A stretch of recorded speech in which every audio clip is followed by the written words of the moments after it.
যুক্তরাষ্ট্রের ফ্লোরিডার ট্যাম্পা শহরে অবস্থিত ইউনিভার্সিটি অব সাউথ ফ্লোরিডা কয়েক মাস আগে খুলনা বিশ্ববিদ্যালয়ের শিক্ষার্থী জামিল আহমেদ লিমন পিএইচডি করতে ফ্লোরিডার এই বিশ্ববিদ্যালয়ে পরিবেশ ও ভূগোল বিভাগে ভর্তি হন।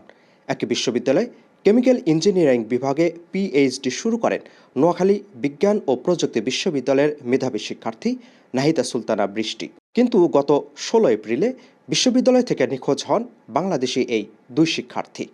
জামিল লিমনকে সবশেষ দেখা যায় সকালে তার বাসার কাছাকাছি এলাকায়। অন্যদিকে নাহিদা বৃষ্টিকে শেষবার দেখা যায় বিশ্ববিদ্যালয়ের ন্যাচারাল অ্যান্ড এনভায়রনমেন্টাল সায়েন্স বিভাগের সামনে। পরদিন ১৭ এপ্রিল তাদের এক পরিচিত ব্যক্তি যোগাযোগ করতে না পেরে পুলিশে নিখোঁজের রিপোর্ট করেন। বর্তমানে ঘটনাটি তদন্ত করছে বিশ্ববিদ্যালয় পুলিশ ও স্থানীয় আইন শৃঙ্খলা রক্ষাকারী বাহিনী। কিন্তু নিখোঁজের ৮ দিনেও তাদের অবস্থান সম্পর্কে কোনো তথ্য দিতে পারেনি আইন শৃঙ্খলা বাহিনী। তাদের নাম ইতোমধ্যে যুক্ত করা হয়েছে যুক্তরাষ্ট্রের নিখোঁজ ব্যক্তির তালিকায়।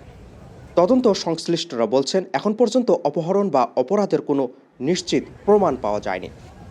এদিকে যুক্তরাষ্ট্রের ইমিগ্রেশন কর্তৃপক্ষ নিশ্চিত করেছে তারা ইমিগ্রেশন অ্যান্ড কাস্টমস এনফোর্সমেন্ট বা আইসের হেফাজতে নেই।